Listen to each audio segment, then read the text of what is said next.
أعوذ بالله من الشيطان الرجيم. بسم الله الرحمن الرحيم. الحمد لله رب العالمين.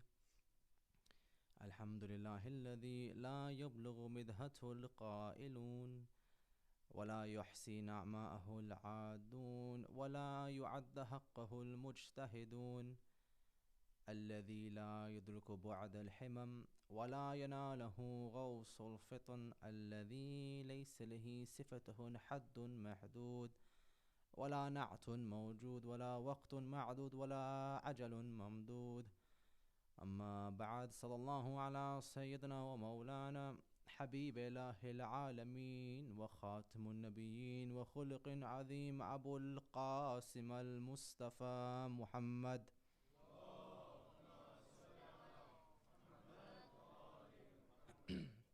وصلى الله على من هو عند الرسول أخي وابن عمي ووسي ووارثي وموضع سري، أبو الحسنين مولى القونين إمام الثقلين يعصوب الدين، رئيس الموحدين قائد الغر المحجلين والسيد المتقين أمير المؤمنين أسد الله الغالب غالب على كل غالب مذحر العجائب علي بن أبي طالب.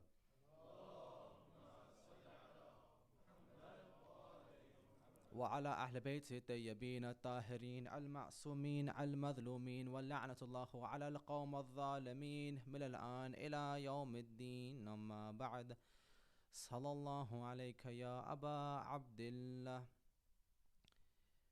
صلى الله عليك يا ابن رسول الله، يا رحمة الله الواسعة، يا باب نجاة الأمة، يا عبرة لكل مؤمن ومؤمنات، يا غريب يا مظلوم كربلاء. فيا ليتني يا ليتني كنا معكم سادتي فنفوز والله فوزا عظيما. أما بعد، قال الله الحكيم في محكم كتابه الكريم: بسم الله الرحمن الرحيم، واعتصموا بحبل الله جميعا ولا تفرقوا، صدق الله العلي العظيم.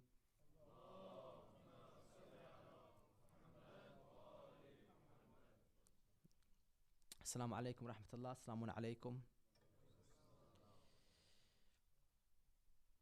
It is a thing of true gratitude for us that we have the love of Ahl al-Bayt in our lives. This love that we have of this family is, you could say, among the most distinctive and special ni'amat in your life. Before you let go of any other blessing you have, this would be the last thing you would want to give up. Love for this divine family. How beautiful it has made you. How helpful it has been for you when you were in pain in your life.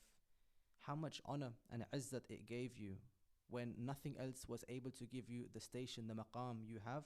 This love gave it to you. Love of this family. And indeed, we begin by being grateful for it, because in truth we can never complete thanking Allah for this blessing. Forget this blessing. We cannot thank Allah for even one small blessing He has given us. Imam Ja'far as-Sadiq alayhi salam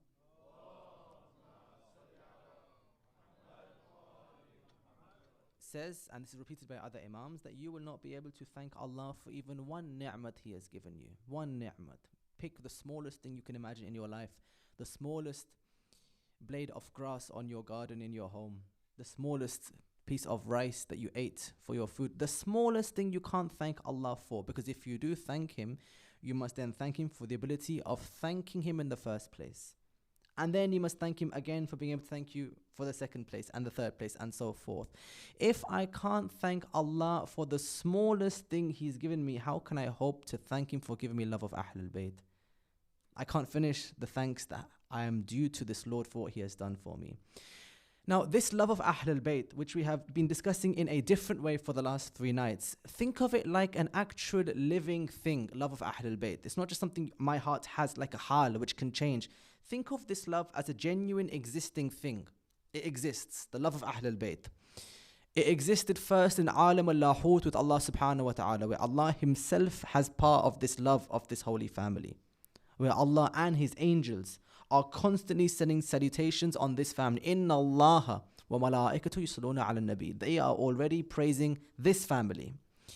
And then of course, will all of the inhabitants of heaven have that same love in them? All of the 7 levels of heaven are filled with the athkar of love of Ahl al-Bayt and their fada'il.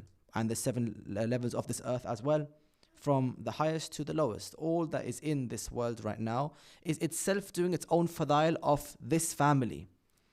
At some point, insan joined in what was already there happening before, love of this family. Adam is told, learn those names, the names of Ahl al-Bayt which he learns. And in him is placed a nur, the nur of Ahl al-Bayt, so that generation after generation, the story of the human being, the human civilization, is essentially intertwined with the love of this family.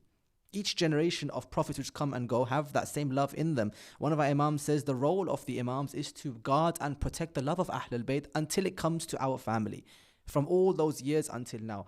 And in history, sometimes it shows its head and becomes dhahir. Sometimes it remains quiet and silent until the time comes for the Holy Prophet. You see it sometimes in the way that Musa is told to spend 10 more days on the mountain so that he can hear about Ahl al-Bayt.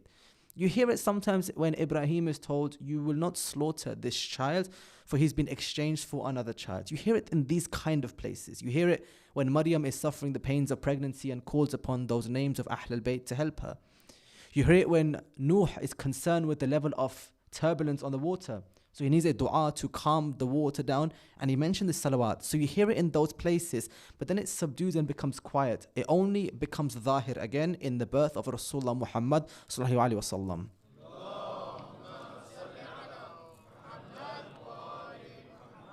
For when this time comes of the Holy Prophet and his birth comes, the time has come for all of those anwar to reach the point they were intended for in the first place. This family, Ahlul Kisa.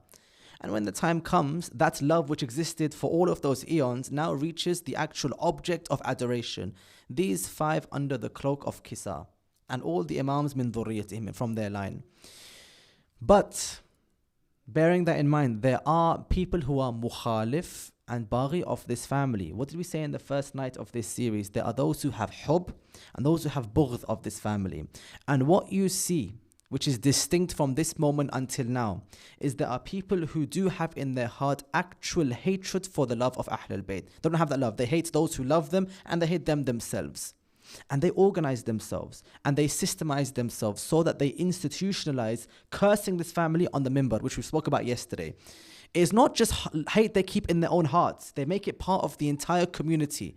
La'an on the minbar of Rasulullah. And of course, the battles and the civil wars, Karbala is from those same battles. They are mukhalifin and people who have bughd of this Imam in their heart.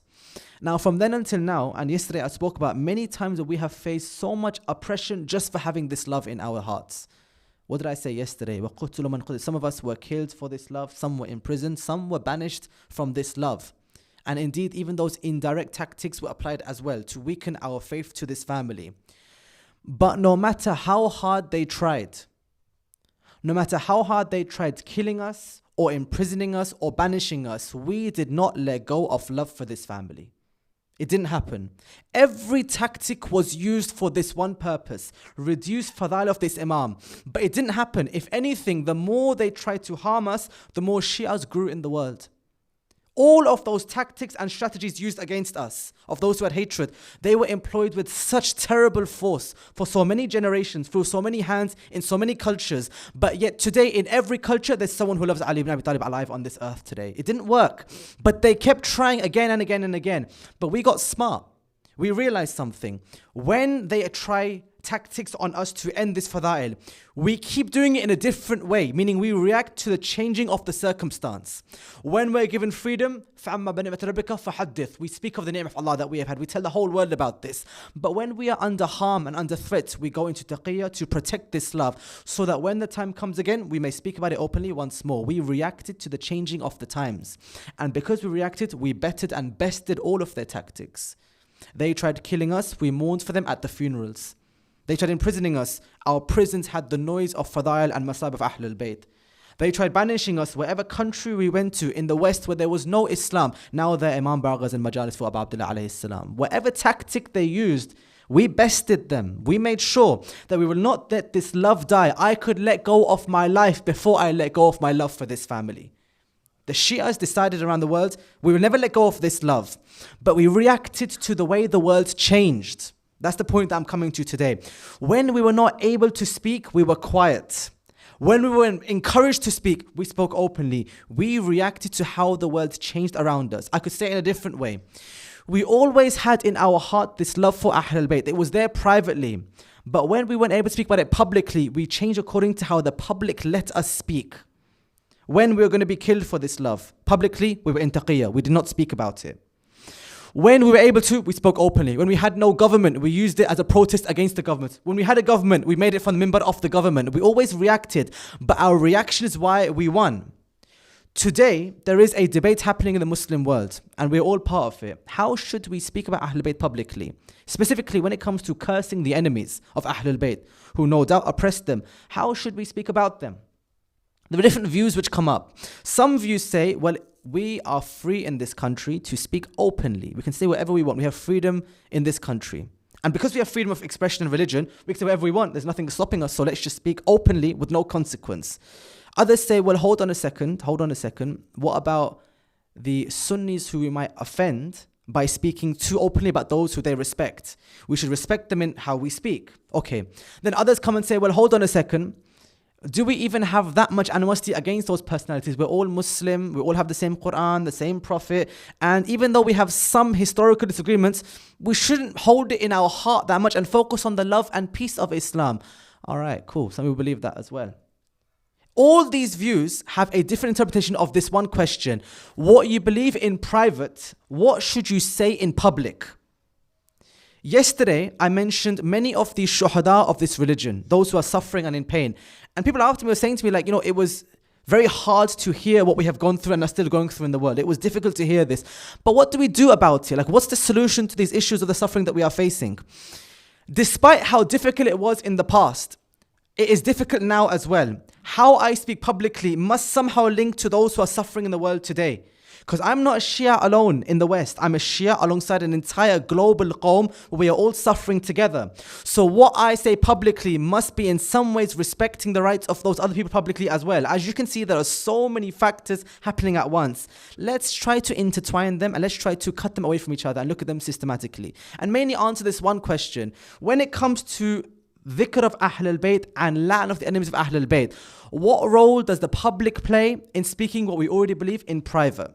Now, this issue is important and it's complex, but it has an important answer and resolution. And I need you to get there with me, inshallah. So if we can begin, and we can begin our discussion of this issue of private and public. Sallu ala Muhammad wa ali Muhammad.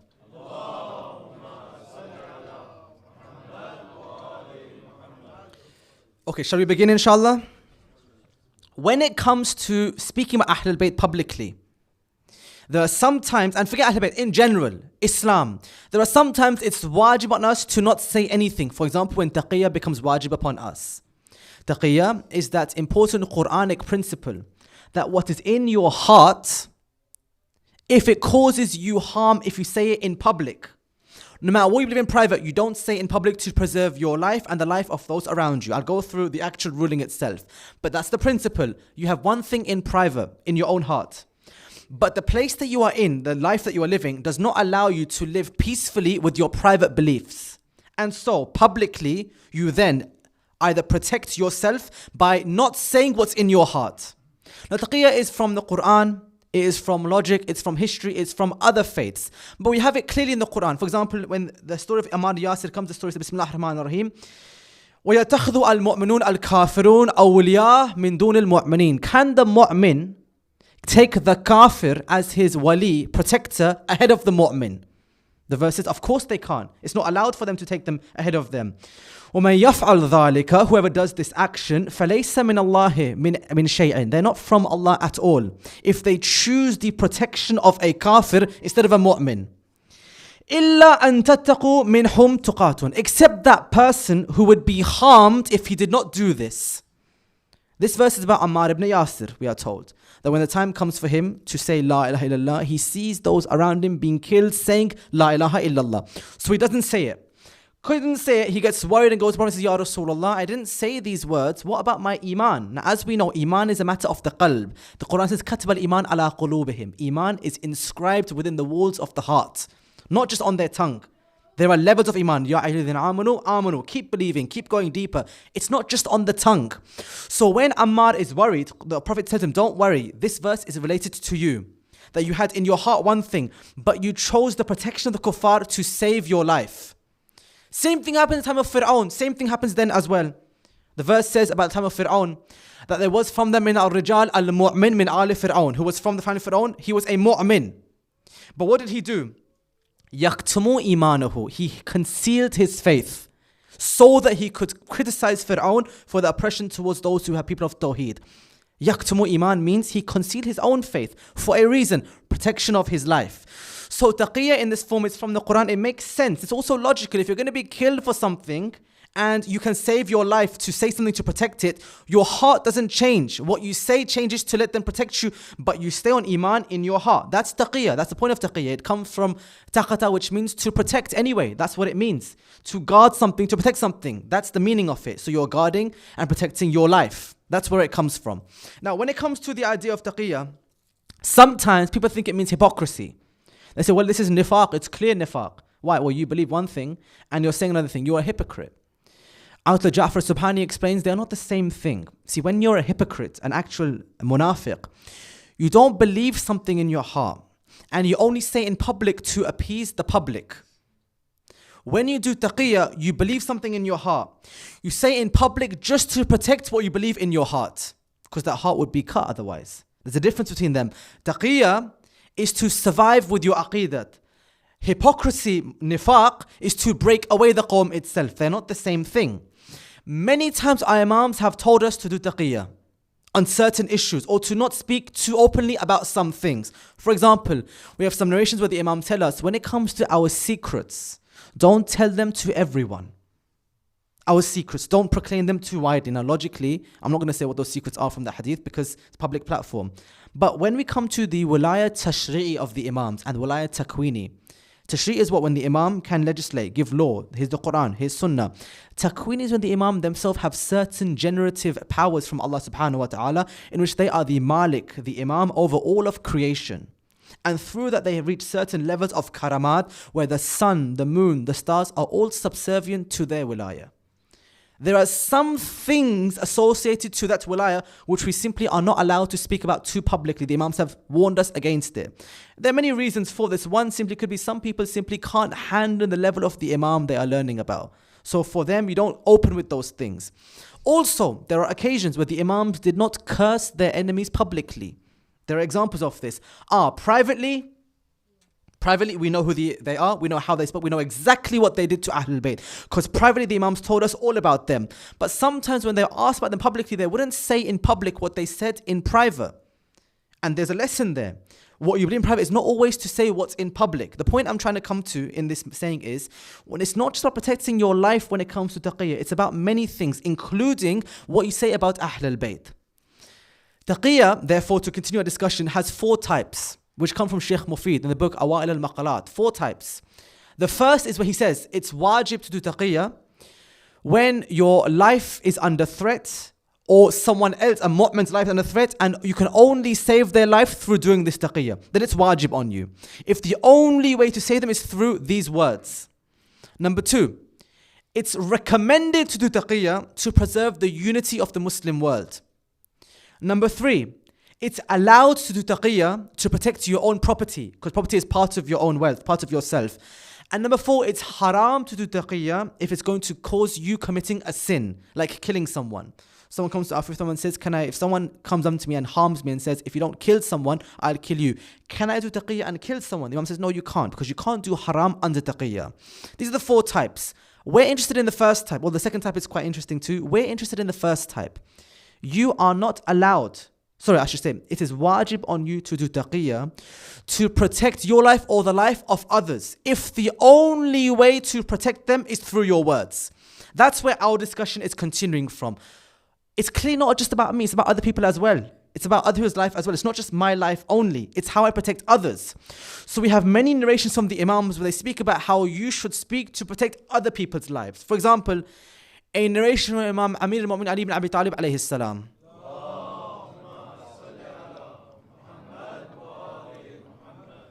He says, Taqiya has been made halal for you so that you protect your lives and the lives of your own brothers. Not just your life. It's halal for you for this reason, to protect those around you. That's why it's upon you. Another Imam says in narration, Taqiya is like a shield you use to guard yourself. But remember, a shield doesn't just guard you. In the Arab custom, a shield will guard the person next to them as well. It's not just I guard myself. When you are in Bunyan and Marsus, Quran says, a firm structure. Why is it a firm structure of Safat? Because your shield guards the one next to you. And the one next to you guards you with their shield. You guard each other. Taqiyya is like a shield we use to guard one another when the other person is in pain as well. It's not just about when I'm in pain. It's when you could be hurt as well. A part of taqiyya is like this. When someone else could be damaged, I must protect them. A good example of this comes from Syed Rizvi. He writes about a whole book on Taqiya. And he says, for example, imagine a disbeliever has taken a friend of yours as captive. Imagine this. Only because they are Muslim, no other reason. And they say to you, sorry, sir, the example, my apology, is the Muslim has been hiding from the Zalim and he's hunting him. Only because he's Muslim. The Zalim comes to you and asks you, give me the location of the Muslim who's hiding. Now you could say, I will give it to you or I won't give it to you. If you don't give it, you're a liar. Because you know exactly where he is. If you say, I don't know. But if you do give the location where he's staying, you are the one who's encouraging the killing of that person. Taqiyya necessitates you don't tell him the location to save the life of that mu'min. He's applying the ruling for us right now. So it's not just me. If someone else's life is in harm or threat, it can be wajib on me to protect their life. This idea is in line with the idea that you have your private beliefs and public what you say and do. Privately, you have always been a Muslim, you've not changed. But publicly, you change what you say to save your life or someone else's life. This private and public distinction is also the reason why we today have fatwa against la'an openly. The same thing. Although taqiyya and la'an are different issues, different derivation, different usul al-fiqh. In this one thing, there's a similarity. What's a similarity? What you believe in private is not always what you say in public. And there's a wisdom behind this. There's a reason why you do this. What's the wisdom behind this? Sallu ala Muhammad wa ali Muhammad.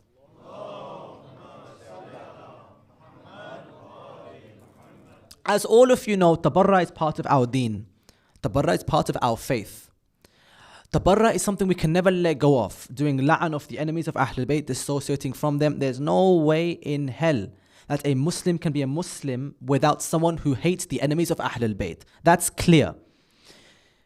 The Quran Surah Tawbah begins with Bara'a. All through the Quran there's la'an of the enemies. One book I was reading has more than I could even mention examples of the la'an happening in the Quran. It's part of our faith. There's no going away from it.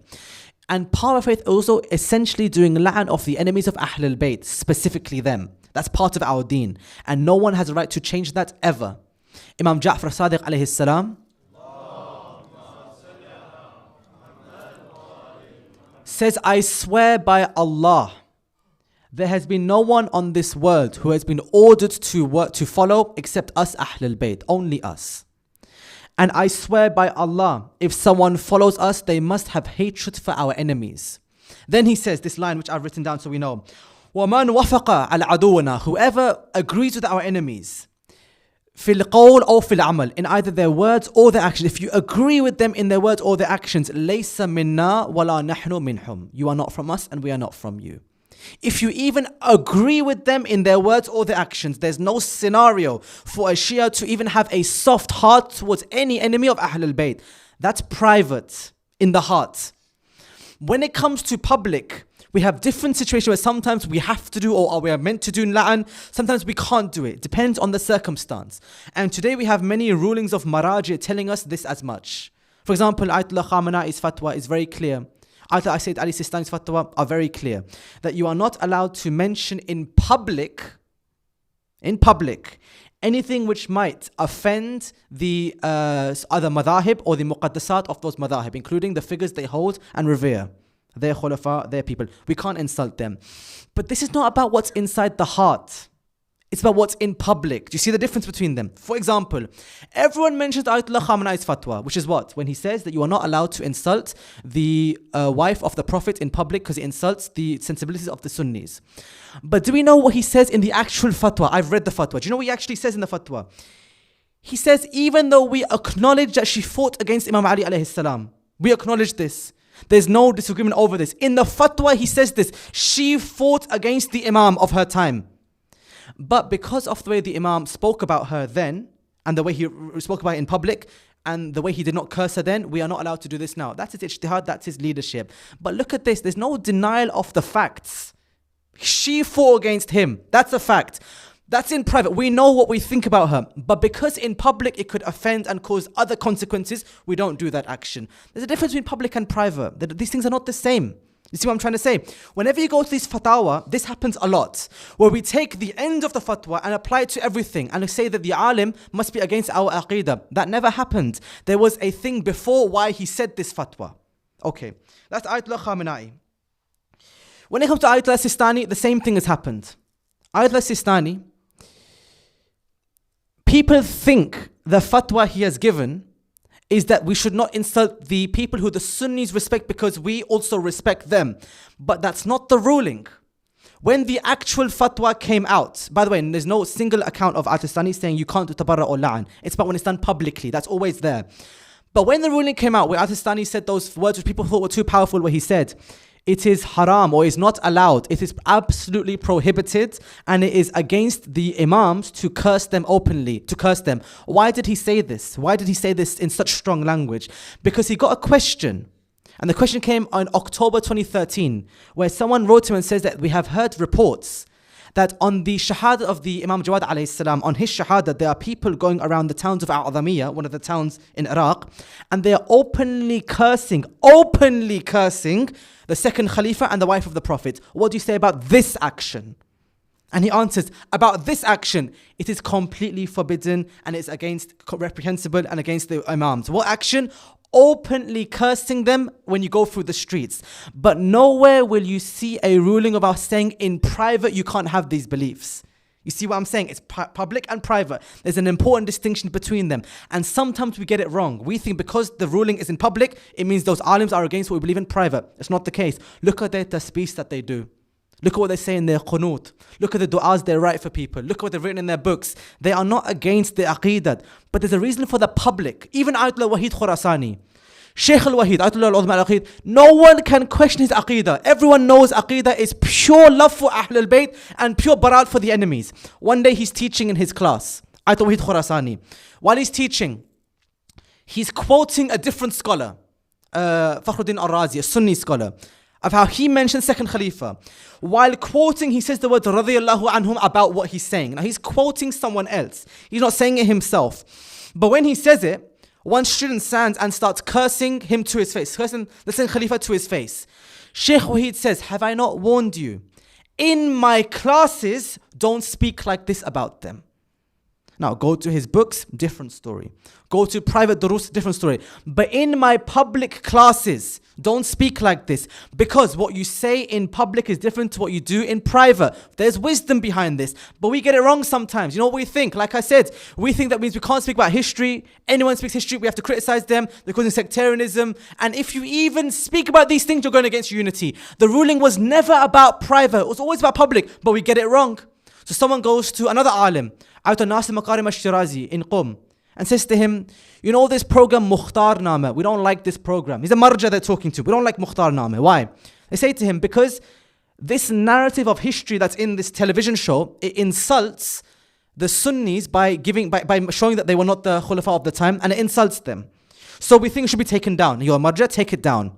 Agha Nasir replies, there's a difference between insulting and speaking about history. They're not the same thing. He says, when it comes to speaking about history, can anyone deny who fought against Ali ibn Abi Talib?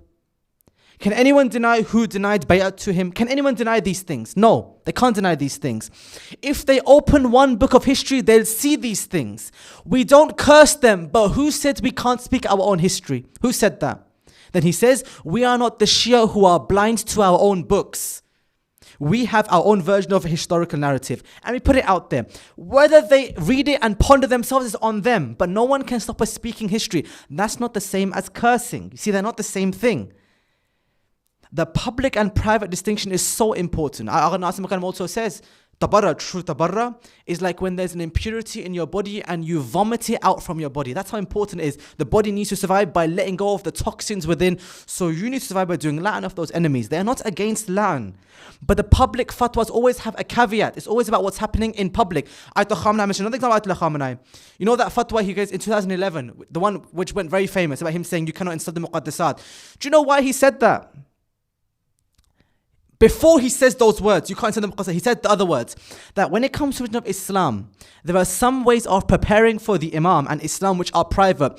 But there are some affairs about preparing for the Imam which come in public affairs. Of them, I'll tell you one. Here's this fatwa that you cannot enter the muqaddasat. Do you see where it's coming from? It's not coming from what's in our heart. It's coming from what's in public. This public-private domain, sometimes we get it wrong. And because we get it wrong, there's been two extreme groups which have formed. Both groups are wrong because they misunderstand the link between your private aqidah and what you speak about publicly. What are those groups? One group says, because the rulings are public, that you can't insult these individuals because it's public. Therefore, in our heart, privately, we need to change our own aqidah because of this. And you'll see them how. They'll say things like, you know something, we should try to forgive those who harmed Ahlul Bayt. We should mention their fada'il on mimbar. And we should try and show there are two sides to every story. Why do they say this? Because they don't understand. Those public fatwa are about the saving of the lives in public, not true aqidah in private.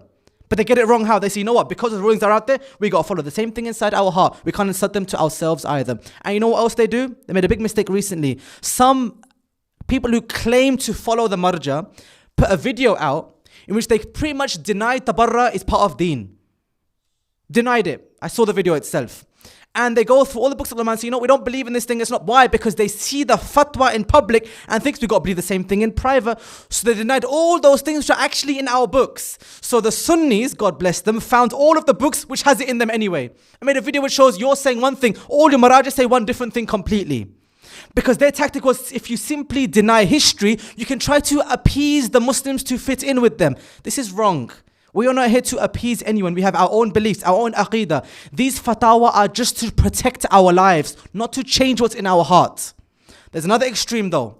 What does that extreme believe? That extreme believes that if a marja or a scholar says something which is against, don't insult these muqaddasat, well in that case there must be against our aqidah. There must be some muqassir, munharif scholar who simply doesn't have the aqidah we have. We've grown up from our zakirin, our shu'ara, our manabir, praising Ahlul Bayt and vilifying their enemies. We've grown up on this. Who is this scholar to come and tell us not to curse them? Let's curse them instead. And you see people cursing the maraji. They don't understand something. Those maraji are not against what's in your heart privately. They are against the effect of these words publicly. There's a big difference between them. This is so obvious, someone shouldn't even need to say it publicly, except people are getting this so wrong in their lives. No one has changed what's in private. Do you know what's in private, in truth? What everyone should have in their heart? Every Shia should have in their heart? Imam Ali ibn Musa al-Rida alayhi salam,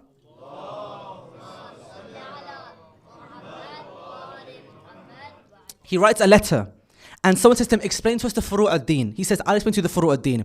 As for the matter of Tabarra, Imam Rida writes, or akhbar Rida. Do you know what Tabarra is? He says, true Tabarra is reflecting and having genuine hatred of all those who have hatred upon us. True hatred.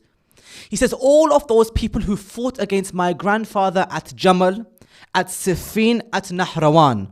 True Tabarra is you despise them from the first to the last. That has not changed at all. That's still our line.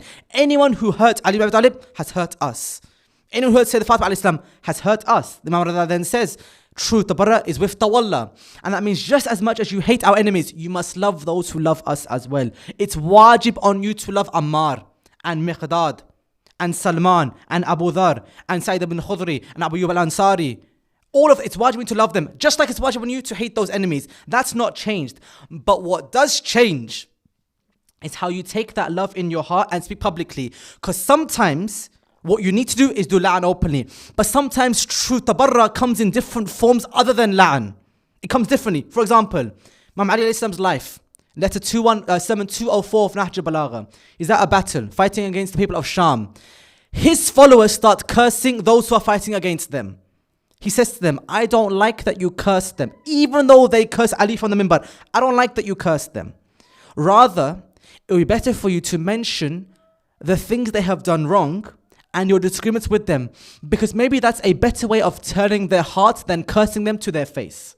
The Quran says, Bismillahir-Rahmanir-Rahim, أدعو إلى سبيل ربك بالحكمة والموعظة الحسنة وجادلهم بالتي هي ما أحسن. Speak in a way which is with wisdom, the best possible conduct, and if you're going to argue in the best way. Here Ali ibn Talib is saying himself, don't curse them. Today it's not the best way.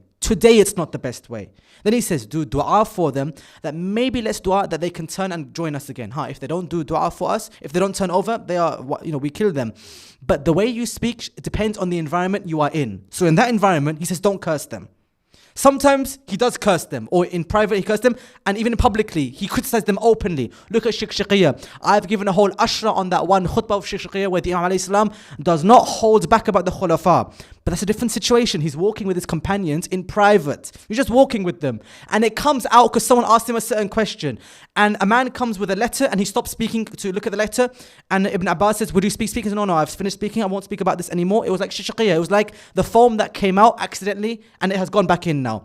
Different situation, different way of speaking. We are dynamic in this faith. When the situation changes, how we speak changes too. And all this to preserve the love of Ahlul Bayt today. The fact that we keep changing our approach. Imam Hassan alayhi salam, same thing. Someone comes and does la'an of him, curses him to his face. He says, you are not, you are mudhill al-mu'minin. You are the one who disgraced the mu'minin. To his face, he says these words. Imam Hassan does not curse him, looks at him and says to him, if you are lost, I will give you shelter. If you are from a different town, my home is your home. If you're thirsty, my water is your water.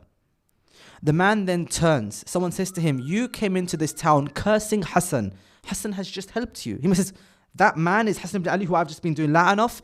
When I entered this town, he was the worst in my eyes. But because of his kindness, he became the best in my eyes. That approach is tabarra. He's dissociating from the enemies. He's showing him what he said was wrong. Those are wrong. But his way of doing tabarra is through kindness. Sometimes it can be upon kindness. I'm not saying you can't do la'an. We should do la'an sometimes. Sometimes we should be doing these kind of things. Another time comes Imam Sajjad alayhi salam for the Imam. Man comes, insults him again. This time insults his family. Does la'an of him openly to his face. We lose emotion sometimes when we hear la'an online or on other manabir. He's cursing him to his face. The Imam is silent. The man turns and leaves. His companions come and say to him, Ya Imam, I think the time has come for you to do something about this. He says, follow me, let's go to his house. Imam Sajjad walks to his house with people around him. So if it kicks off, he has backup with him. Knocks on the door. The man comes out, sees who's come, gets ready for confrontation. The Imam simply says, if what you said about me is true, may Allah forgive me. If what you said about me is false, may Allah forgive you for what you have said. That's all he says. If you're right, may Allah forgive me for what you have said. If you're wrong, may God forgive you.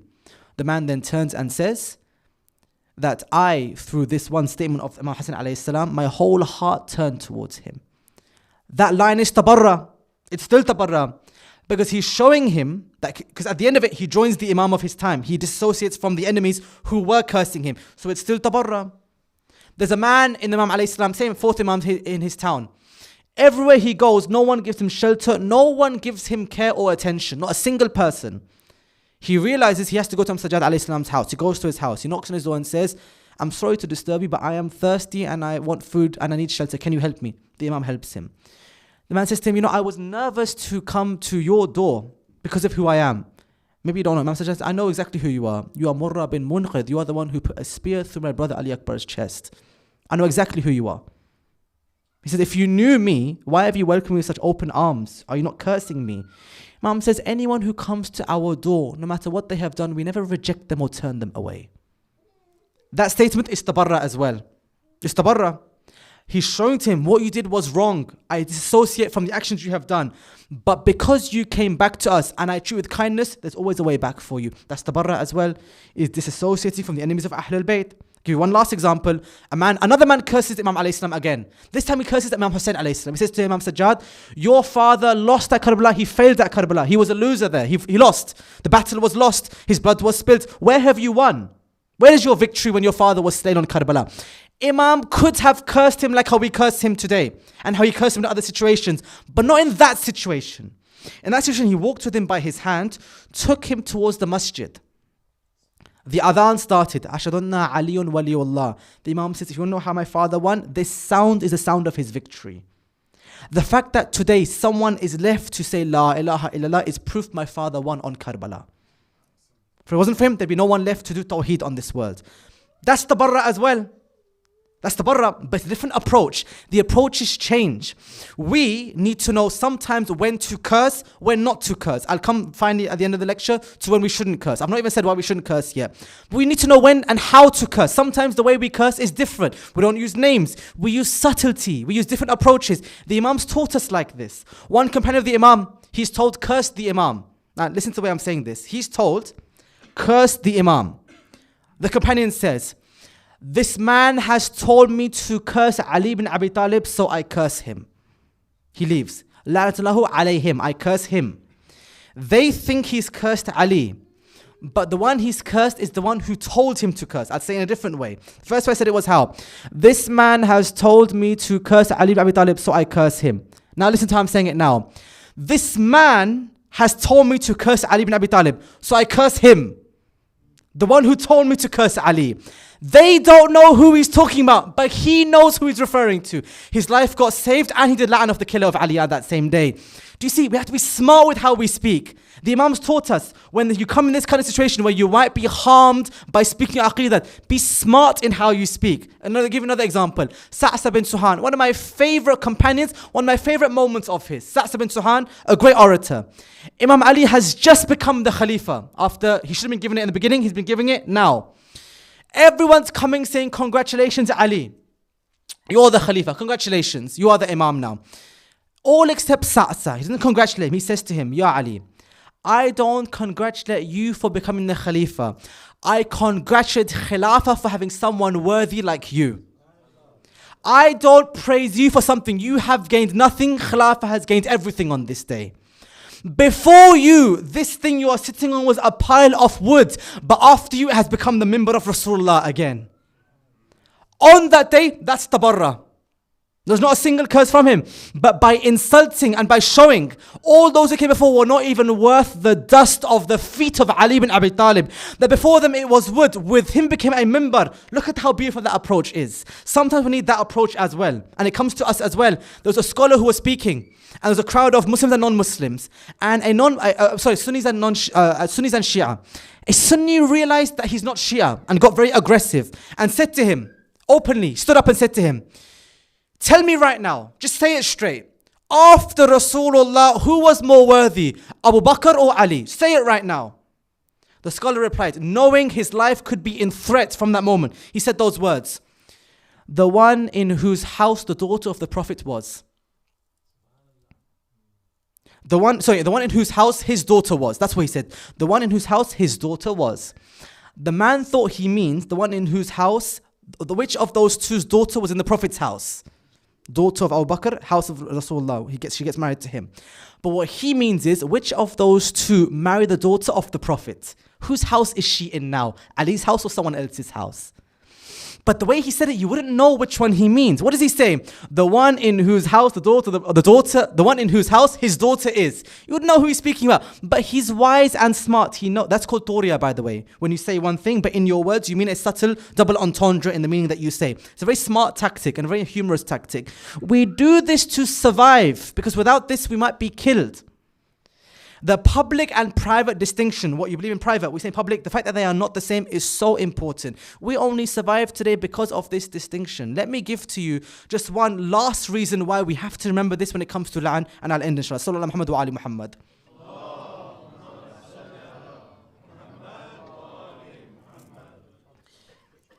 When it comes to should we do la'an openly, because I'm not actually mentioning that where we should or shouldn't yet. I've just mentioned examples where la'an was done, when la'an was not done, because we have different examples in history. Should we do la'an, should we not do la'an openly? What do we think? Well, there are many factors which come into play about this, many factors. the rulings of the ulama, the aqidah of our children, our own logic, where we are, all these things are there. Because remember, public and private are not the same thing. We know this. A private gathering, not the same as a public gathering. A private majalis, not the same as a public majalis where everyone is there. A majlis where the recording's on, not the same as a majlis where the recording is not on. And a quiet Eid al-Zahra in your jashan in your house, not the same as a julus in public. They are different. One's private, one is public. And as we know, there's different things for them. But if someone says, what do we do in public then? Like how much do we say, how much do we not say? There are many factors we should be thinking of. Some people say the following words. If you're going to say to us, we should stop cursing publicly because it's going to harm the lives of someone else in public. They are already killing us in public anyway. So how does my words make a difference? Have any of you heard this argument before? They're already killing us. Since day they've been killing us. Or for example, when they say things like, it's already in our books, so they can read our books and they can see what we believe. So why should we stop speaking about this? I would say this to all of you. There are many reasons to do and not do la'an in different situations, like in the Quran, fatwas, ahadith, many things. But this statement is not a factor we should be thinking about. It is completely wrong. They're already killing us. So how do my words make a difference? This is wrong. Qat'an, it's wrong. When I went through yesterday all of the stories of those who are struggling to live on this wilaya, mothers seeing their children being shaheed in front of them, people in prison, children being made yatim because of this love. If I say the words, they're already calming them. So how do my words affect them? Do you know how insulting that is to those shuhada and those family members? Even if there's 9 bullets being struck against them, and those who strike them are responsible for them. If my words could affect even one more bullet, am I really prepared to stand by that one bullet? There's 9 already striking him. Am I ready to say, they're already killing them, so add one more bullet in my name? Because there are examples in Pakistan and in Iraq where they say, we killed these people because of this speech of this speaker, or this poem which came out, because of these things. They say it because of these. Because of what you have done, we kill this person. Am I ready to really stand behind this? That because of my words, someone could be killed. Where is my love for my fellow believer? If it was you, if it was me, and I had a gun to my head, and someone said to me, are you Shia or not Shia? If you're Shia, I'm going to kill you. Islam necessitates you say that you're not Shia. It's wajib on you to save your life. That's how muqaddas your life is. Is your life any less worth than their lives? If my words should stop myself being killed, what about their lives? Are their lives not worth me saving as well? If I can save them, if I can, that's the caveat. If my words do have an effect on them, are my words not worth saving their life? Is their life not great enough that I should try and protect them? If I can. If I can't, they're being killed. But at least I tried something out of love for my fellow believer. Is my life worth any more than their life, really? We have a narration from one of the Imams where the Imam says that our Imam says that you Shia are like siblings for each other. It's as if you're from the same parents. That's how close you are. And he says, some of you, if you do something, you might be cursed. One thing he says, if you don't want khair for your brother, you will be cursed. If I don't want khair for you, where is the khair for you if I'm willing to let you be killed by bullets just because I get to speak openly? Where's the khair for you? Where is it? This line, it's only about this line. They're killing us anyway. So how do my words make a difference? If they made one more bullet, would you be okay with that? The Rasulullah Muhammad sallallahu alaihi wasallam says this ummah is like a body. When one part gets hurt, the whole body feels in pain. When I mention to you Quetta and Parachinar and Bahrain and Yemen and Iraq, I know your heart breaks when you hear that suffering. I know it breaks. Does it break so little sometimes I don't think of them when I'm speaking publicly? That little?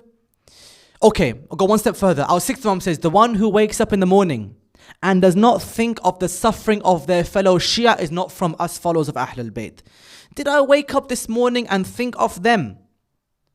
Remember, all I'm saying is that one caveat. If my words are to affect them, if that's true, if it doesn't affect them, khair, doesn't affect them. If it does affect them, am I really willing to stand behind this statement that they're already being killed, so let me add on to them? Okay, go tell that to the mother of the child who was killed in the Julus in Quetta. Tell her, see what she thinks. Like, let me tell the one in Bahrain who's in prison and has been in prison for my whole adult life. Let's see how they feel about these words. They're already in pain, so I'll keep saying it. If it's true that my words have the potential in the West on video, on YouTube, on Instagram to make it worse. I can't say, as someone who loves my fellow Shia like I love myself, well, they're already being harmed anyway. That's not from Ahlul Bayt. From Ahlul Bayt is this narration of the Imam, that your Shia is like your brother and you want khair for them and they want khair for you. You are one body. When one part's hurt, you feel in pain. You wake up thinking of their affliction. I could not bear one small finger being hurt from my body. I feel pain. So I should not be able to bear one small piece of the finger of a shuhada being hurt on my account. I should have that mentality. And the reason why I think we don't have it is because we don't often think about how much the Shias are suffering in this world. When we think how much they're going through, I realize I have some rights. I owe them something. I can go to ziyarah today because someone laid down their life for that ziyarah to happen today. Someone did that for me. So I owe them something. At the very least, I will curse the enemies. But when it comes to in public, I'll think of their harm and their sehat and their well-being as well as my own. I love them more than I love myself. That's the mawadda of a Shia. I love you more than my own family. That's how it should be. The narration tells us our Shias are closer than brothers. Where is the closest in my speech? Inshallah, something we can all reflect and ponder on in our lives. This love of Ahlul Bayt is so powerful, and you all, those of you who know me, you know I'm with you in this love. It is so unbearable to hold on to how much you love this family. But it's a test for us as well, that we'll be asked, how did you manage that love? Did you protect each other? Did you save each other? Were you careful with that tongue of yours? All we have is our word, and there has been way too much suffering from this family for us to give up now. We owe it to all of these shuhada and all of those before to never let go of this sadness, but to do so in a way that lets us live and breathe in this world. Can you imagine Sayyid alayhi salam in his life, that he actually sees the face of the one who killed Ali al-Akbar? It's not easy to live with this grief. It's hard to live with this grief. It's harder than anything you can have. And it would be so easy to cursing him there and then, but he doesn't. He says to him, I'll give you shelter. You came to my door. This is the one, by the way, who pierced the chest of Ali Akbar. That one looking at the face of the Imam. This is that same mal'oon who, when Ali Akbar turns around from behind, he comes and pierces his back. This is that same mal'oon who hurt him so much. Abu Abdullah says, Ayna Ali Akbar. Where are you, my son? I can't see because of the grief I have gone through you. Where are you, my son? Imam alayhi salam looks at him and sees him with kindness despite the dhulm he has done. You know how much Imam Sajjad lives with this grief? They say one day he's walking through his town and a man comes and says to him, Ya Imam, I am having a wedding. I wish for you to come to the wedding I'm having in my family. Please come to this wedding. Imam Sajjad says, since Karbala, we don't go to places like this anymore. We can't go to these places. The man says, please come. Imam Sajjad, I'll give you one condition. Before the majlis starts, please have the musibah of my brother Ali Akbar. Only then I will come to the majlis. The man says, okay, fine. He goes to the majlis. He sits down. Imam Sajjad alayhi salam takes off his shoes, walks in and sits down. They turn the lights off and play the masaib of Ali Akbar. I don't know which masaib they play, but at some point the lights go back on. The Imam is not sitting there anymore. He's sitting outside. The man goes and says, Ya Imam, I called you to the wedding that I'm having, wishing you to be my guest. Why are you sitting outside? Imam Sajjad says, I came as your guest, but when you started the musibah of my brother Ali Akbar, this became the majlis of my family. You are my guest. You know why I'm sitting here? I'm sitting by the shoes of all those people who are coming to cry for my brother Ali Akbar. That's why I'm here, to cry for them. The man then says, Ya Imam, but why do you sit alone while you're weeping? Why are you sitting alone? We want to cry with you. Imam says, who told you I'm alone? You can't see. But anytime someone mentions the musibah of my brother Ali Akbar, my grandmother Zahra herself comes to the gathering. You can't see. She's sitting with me by these shoes saying, Wa Ali Akbar, Wa Ali Akbar.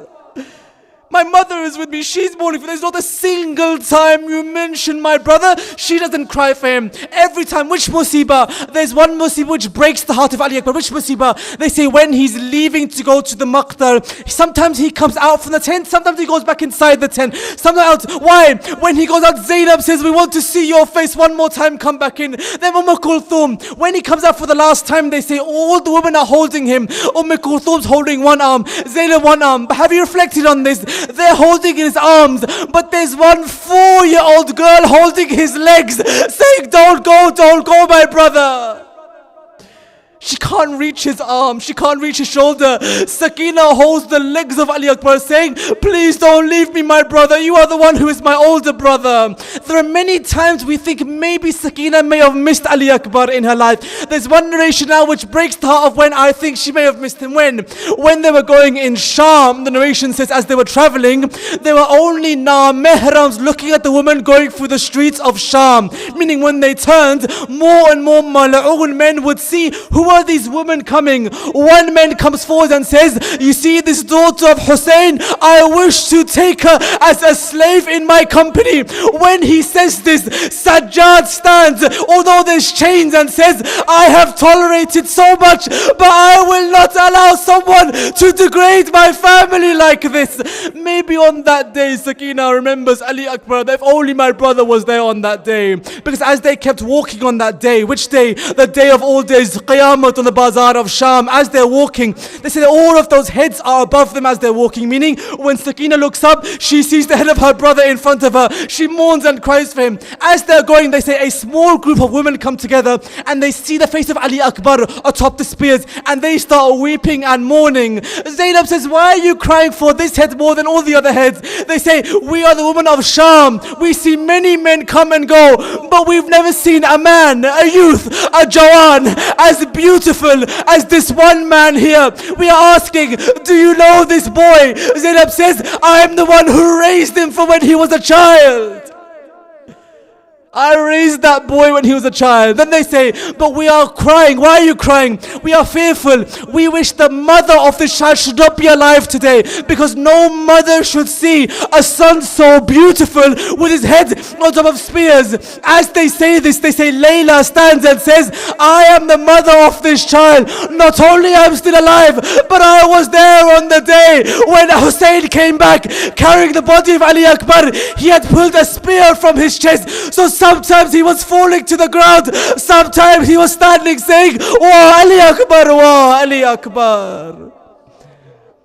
Inna lillahi wa inna ilayhi raji'un, ridhan wa qada'ihi wa taslim ba'amri. Ya Allah, Ya Allah, Ya Allah. For the sake of this, Ali Akbar, allow us all to follow the footsteps of those who follow the Imam, Ya Allah. Ya Allah, any disagreements we have, any disputes, allow us to come to them with a loving and caring way for each other to understand our differences, Ya Allah. Ya Allah, allow us to always live and die and stand and sit according to the love of Ahlul Bayt only, Ya Allah. And finally, Ya Allah, our dua, this is the last majalis I'm reading here for this series. My dua for all of us is, let us all use our tears to forgive our sins and find us closer to Imam Zaman alayhi salam and his dhuhur, inshaAllah. اللهم إني أسألك بحق فاطمة وبها بعلي بنيها والسر مستعوذ فيها عن تسلم محمد وعجل فرجهم ماتم حسين.